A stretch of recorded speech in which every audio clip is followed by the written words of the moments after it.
పెళ్ళైనా పండగైనా వేడుక ఏదైనా పట్టు చీరల ప్రత్యేక వేదిక వారాహి సిల్క్స్. నమస్తే, వెల్కమ్ టు సుమన్ టీవీ. నేను పద్మిని. ప్రస్తుతంతో పాటు ప్రముఖ ఆధ్యాత్మికవేత్త, సూర్య ఉపాసకులు, sun spiritual society founder Vikramaditya గారు మనతో పాటు ఉన్నారు. మాట్లాడదాం. నమస్కారం సార్. సూర్యోస్మి తల్లి. సార్, 21వ తారీఖు అత్యంత వైభవోపేతంగా మనందరినీ అనుగ్రహించడం కోసమే ప్రకృతి అందిస్తున్నటువంటి ఒక బ్యూటిఫుల్ డే అని చెప్పొచ్చు. అంతా ఏమి తెలియనట్టు చూస్తారేమిటి? భాను సప్తమి. రిలవెంట్ పర్సన్ మీరు చెప్పాలి. భాను సప్తమి మరి ఎట్లా వినియోగించుకోవాలంటే, సూర్యనారాయణ మూర్తి అంటే ఐదర్ రథ సప్తమి, మాఘమాసము, వీటిల్లో అయితే విశేషంగా ఆయన ఆరాధన చేస్తూ ఉంటాం. ఇంక ఇప్పుడు దక్షిణాయనం కూడా ప్రారంభం అయిపోయే స్థితిలోనే మనం ఉన్నాం. ఈ టైంలో భాను సప్తమి వచ్చింది. మరి భాను సప్తమికి ఉన్నటువంటి వైశిష్ట్యం ఏమిటి? ఎట్లా వినియోగించుకోవాలి ఆ రోజుని? వినియోగించుకుంటే వచ్చేటటువంటి ఫలితం ఏమిటి? మీరు ఏం చేయబోతున్నారు ఆ రోజున? మేమేం చేసుకోవాలి చెప్తారా? తప్పకుండా తల్లి, చాలా సంతోషం. అంటే చాలా మంది దేవీ దేవతల ఉపాసనలు అన్ని చాలా మంది ఆక్యుపై చేసేసి ఉన్నారు. ఇది 2020 వచ్చేసరికి ఒక స్పేస్ చాలా పెద్ద స్పేస్ ఖాళీగా ఉంది. వాక్యూమ్ అనేది ఉందా? అది సూర్యుడికి సంబంధించినటువంటి విజ్ఞానం, సూర్య విజ్ఞానం. అంటే ఇప్పుడు చాలా మంది, అంటే మనకి చాగంటి కోటేశ్వరరావు గారు, శ్యామవేద షణ్ముఖ శర్మ గారు, ఇలా ఎంతెంతో మంది ప్రముఖులందరూ ఒక్కొక్క దేవీ దేవతల ఆరాధన గురించి చాలా గొప్పగా ఉన్నతంగా మాట్లాడిన వాళ్ళు. చాగంటి గారు సూర్యుడి గురించి ఆదిత్య హృదయం కాదు, ఇది నాకు తెలియాలి అంటే దానికి ముందు ఎవరో ఒకరు చెప్పు ఉండాలి కదా. చాగంటి వారు చెప్పినటువంటి ఆదిత్య హృదయానికి ప్రవచనం, సామవేద షణ్ముఖ శర్మ గారు అమెరికాలో 9 రోజుల పాటు ఆదిత్య హృదయానికి ప్రవచనం 9 రోజులు చెప్పారు. 30 శ్లోకాలకు వివరణ ఇచ్చి, ఇంత అద్భుతమైనటువంటి శ్లోకాలని పట్టుకుని ఇంత అద్భుతమైనటువంటి ఆదిత్య హృదయం గురించి చెబుతూ ఆయన మనకి రాజమండ్రి దగ్గర కొంతమూరు అనే గ్రామంలో వల్లభ గణపతి దేవాలయం ఇవన్నీ కట్టారు. అంత అద్భుతమైనటువంటి ప్రవచనం ఎప్పుడో జరిగింది. అలాంటిది ఋషిపీఠం అనే ఒక పీఠంతో పుస్తకాలు వేస్తారు. ఎక్కడ సూర్యుడి గురించి ఇంతకు మించి, అంటే ఆదిత్య హృదయం మీద ఒక అద్భుతమైన పుస్తకాన్ని రచించేశారు, అయిపోయింది అంతే. ఆయన చెప్తారు, మీరు ఏ దేవీ దేవత ఉపాసకులైనా సూర్యమండలంలో ఆ దేవీ దేవతని దర్శించకపోతే ఈ దేవీ దేవతల యొక్క అనుగ్రహం మీకు శూన్యం అంటారు. ఇంత గొప్పగా చెప్పిన ఆయన దీన్ని ఎందుకు తీసుకురాలేకపోయారు? ఇంకా విస్తృతంగానా? ఇంకా విస్తృతంగా. ఇప్పుడు యావత్ భారతదేశం ఒకటే ఉపాసనలో ఉండేది పూర్వం. మొత్తం అంటే ప్రపంచం అంతా కూడా ఒకే ఉపాసన ఉండేది. మీరు చెయ్యాలి కదా, మీకు ఇచ్చాడు బాధ్యత. అదే చెప్పేది. ఇంత అద్భుతమైనటువంటి స్పేస్. ఇప్పుడు సూర్యోపాసన ఆదివారాలు జనం మారుతున్నారు, నాన్ వెజ్ మానేస్తున్నారు అంటే ఆ క్రెడిట్, ఆ చిన్నది, అది ఏదైతే ఉందో అది సూర్యుడు నాకు ఇచ్చినటువంటి వరం. ఖచ్చితంగా వీళ్ళందరూ ఇచ్చిన జ్ఞానాన్నే తీసుకున్నారు. ఇంత అద్భుతంగా చెప్తున్నారు. అసలు ఆయనలో ఏముంది అని చూడడానికి దిగినప్పుడు వచ్చినటువంటి అద్భుతమైనటువంటి, అందులో మనకి మాఘమాసం విశేషం, అందులో ఇంకా ఆదివారాలు విశేషం. అలాంటి మాఘమాసానికి, అంటే మాసం మొత్తానికి ఉన్న శక్తి ఎన్నో, అంటే సంవత్సరంలో వచ్చేటువంటి 44 ఆదివారాలు, 45 ఆదివారాలు యొక్క శక్తి ఒక్క సప్తమి ఆదివారానికి ఉంది. అద్భుతం కదా. సూర్యోపాసన మనకి ఒక సౌరాష్ట్రం ఉంటుంది, సౌరాష్ట్ర సోమనాథం, అక్కడంతా గుజరాత్ అంతా విపరీతమైనటువంటి సూర్యోపాసన. సూర్యుడు కనపడకపోతే, ఒకవేళ మేఘం అడ్డొస్తే ఆ రోజు వాళ్ళకి నిరాహారంగా ఉండిపోతారట. అందుకని ఆ రాష్ట్రానికి సౌరాష్ట్రము అంటే అంత విపరీతమైనటువంటి సూర్యోపాసనలో ఉండేవారు. అలాంటి అద్భుతమైనటువంటి రోజు శుక్లపక్ష సప్తమి, భాను సప్తమి. దీనికి ఒరిజినల్ పేరు ఏంటంటే గోవింద సప్తమి. గోవింద సప్తమి అంటే జ్యేష్ఠ మాసంలో వచ్చే సప్తమి. అంటే ఎంత అంటే కలియుగ దైవం అయినటువంటి వెంకటేశ్వర స్వామి ఈ వ్రతాన్ని 12 సంవత్సరాల పాటు చేశారు. పుష్కర కాలం పాటు సూర్యోపాసనలో ఈ వ్రతాన్ని ఆచరించడం ద్వారా ఆయన కలియుగానికి దైవమై మన కొంగు బంగారం చేసి అంతటి విశేషమైనటువంటి వ్రతం గోవింద వ్రతం చేయబోతున్నారా? చెప్పండి మరి. దాన్ని శివవ్రతం, శివ కళ్యాణం, శివ సప్తమి, కళ్యాణ సప్తమి, భాను సప్తమి, గోవింద సప్తమి. ఎన్ని పేర్లు! ఆయనకి 1000 కిరణాలు, అంటే భూమిని చేరేవి 1000 కిరణాలు. ఆయన అనంతం. అందులో ఒక 1000 కిరణాలు భూమిని చేరుతూ ఉంటాయి. ఆ భూమిని చేరేటువంటి కిరణాలలో ఉత్కృష్టమైనటువంటి సమయం సప్తమి ఆదివారం కలిసి వచ్చినటువంటి ఈ పర్వదినాన్ని నేను అంటే యూసఫ్గూడ పోలీస్ గ్రౌండ్స్లో సుబ్రహ్మణ్యేశ్వర స్వామి దేవాలయ ప్రాంగణంలో ఉమ్. అరుణ వ్రతం, ఆ రోజు ఆ జయించుకున్నారు. రోజు సూర్య హోమం, ఉమ్. సూర్య అర్చన చేయిస్తున్నాను. ఉమ్. అలాగే ఆ రోజు మనకి ఇంటర్నేషనల్ యోగా డే, ఉమ్. అందుకని సూర్య నమస్కారాలు, యోగాసనాలు. ఉమ్. అలాగే ఇప్పుడున్నటువంటి పరిస్థితి ఎలినినో, సూపర్ ఎలినినో, వర్షాకాలం అయినా సరే మనకు వర్షాలు పడట్లేదు, విపరీతమైనటువంటి తాపంతో ఉన్నాం.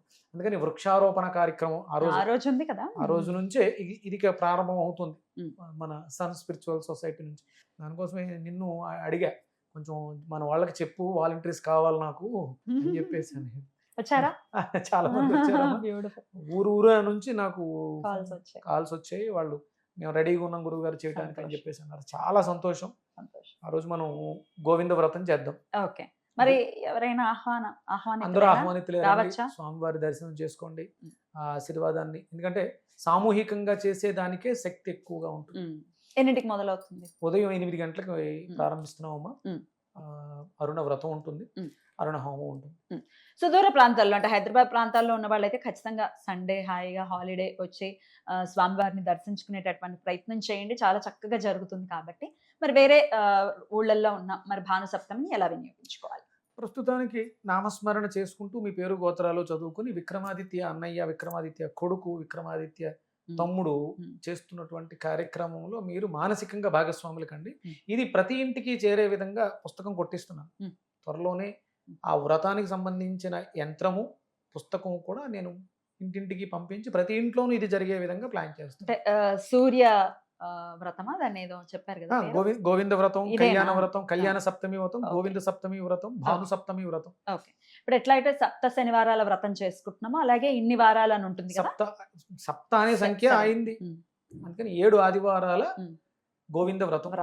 ఓకే, సరిపోయింది. అప్పుడు గోవిందుడు కూడా వచ్చాడు మాకు. చాలా గోవిందుడే ఆయనే గోవిందుడు.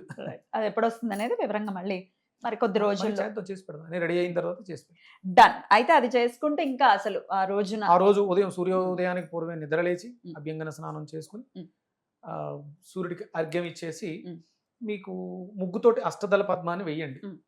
ముగ్గుతో అష్టదళ పద్మం వేసుకుని, అంటే తూర్పుకు ఒక కోణం ఉండేలాగా, అంటే అష్టదిక్పాలకుడు ఆయనే. కాలభైరవుడు, కాలానికి భైరవుడు కూడా ఆయనే. కాలాన్ని నడిపించేవాడు ఆయనే, కాలుడు ఆయనే. అందుకని అక్కడ ఆ దిక్కులు తూర్పు ఇంద్రభాగం ఒక కోణం వచ్చి ఆగ్నేయం, ఒక దక్షిణం, ఒకటి నైరుతి, ఒకటి పడమర, ఒకటి వాయువ్యం, ఒకటి ఉత్తరం, మధ్యలో ఆయన ఉన్నాడు అని చెప్పేసి భావన చేస్తూ ఆవాహన చేసుకోండి. ఈ మూలల్లో దీపాలు పెట్టమంటారా? ముగ్గేనా? ముగ్గు వేసి మీకు అంటే ఓపిక ఉంటే ఇవన్నీ చేయొచ్చు. సింపుల్ గా చెప్తున్నాను. తమలపాకు వేసి ఒక అక్షింతలు, ఒక వక్క పెట్టి ఆ దిక్పాలకుడు ఇంద్రుడుగా వచ్చాడు, అగ్నిదేవతగా వచ్చాడు, దక్షిణం యముడుగా వచ్చాడు. ఇలా అష్టదిక్పాలకుల్ని ఆవాహన చేసి మధ్యలో సూర్యుడిని ఆవాహన చేసుకోండి. ప్రతిమ ఉంటే ప్రతిమ, లేకపోతే ఒక తమలపాకు వేసి అక్షింతలు వేసుకోండి.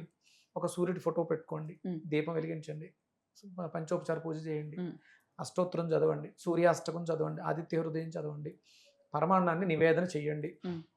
ఆదిత్య హృదయాన్ని 12 సార్లు పారాయణం చేయండి, నమస్కారం చేసుకోండి. అరుణ వ్రతం 7 ఆదివారాల అరుణ వ్రతం అందరూ చేసే విధంగా మమ్మల్ని ఆశీర్వదించు స్వామి. ఈ వేడిని తట్టుకోలేకపోతున్నాం, అనావృష్టి నివారణ చేసి మనకి సమృద్ధిగా వర్షాలు పడి మేమందరం బాగుండేలా ఆశీర్వదించు. ఎందుకంటే మోడీ గారు మనం చెప్పారు, ఆర్థిక మాంద్యం రాబోతుంది, ఆహార కొరత ఏర్పడబోతుంది. దీన్ని ఎదుర్కొనేది అంటే ఎలా అయితే కోవిడ్ని భారతదేశం సక్సెస్ఫుల్గా ఎదుర్కొందో, రాబోతున్నటువంటి పెను ప్రమాదాన్ని ఎదుర్కోవాలంటే ఇప్పుడు మనకి 100% ధార్మికంగా ఇలాంటి కార్యక్రమాలు అవసరం. మీరు చాలా బాగా చేస్తున్నారు. నేను మన వీడియో చూసా, వేద మందిర్ ద్వారా కార్యక్రమాలు చేయిస్తూ జనాల్లో చైతన్యం తీసుకొస్తున్నారు. అలా జరగాలి. ఈ పరిస్థితులలో మనల్ని రక్షించేది దైవం మాత్రమే. ఖచ్చితంగా. అందుకని ఇలాంటివి అందరూ చేయండి. అన్ని చోట్ల ప్రతి దేవాలయాల్లోనూ ఈ కార్యక్రమాలు జరగాలి. రైట్. మరి ఆ రోజు ఆదివారం కాబట్టి మరి నియమాలు: స్త్రీ తైల మధుమాంసాన్ని త్వజంతి రవిర్ధిన నా వ్యాధి శోక దారిద్ర్యం సూర్యలోకం గచ్చతి. ఇవన్నీ పోతాయి ఆ రోజు గనక. సాంగత్యం ఉండకూడదు, భార్యాభర్తల సాంగత్యం ఉండకూడదు. తైలం, ఆయిల్ పెట్టుకోవడాలు, ఆయిల్ తో చేసిన ఫుడ్ తినడాలు చేయొద్దు. బ్రహ్మచర్యం పాటిస్తూ నియమ నిష్టలతో ఈ వ్రతాన్ని ఆచరించండి. ఇలా 7 ఆదివారాలు చేస్తే అద్భుతమైనటువంటి మార్పులు చూసేస్తారు. ఇలా చూసిన వాళ్ళు చాలా మంది ఉన్నారు. అందరూ చూడాలి అని చెప్పేసి సంకల్పం.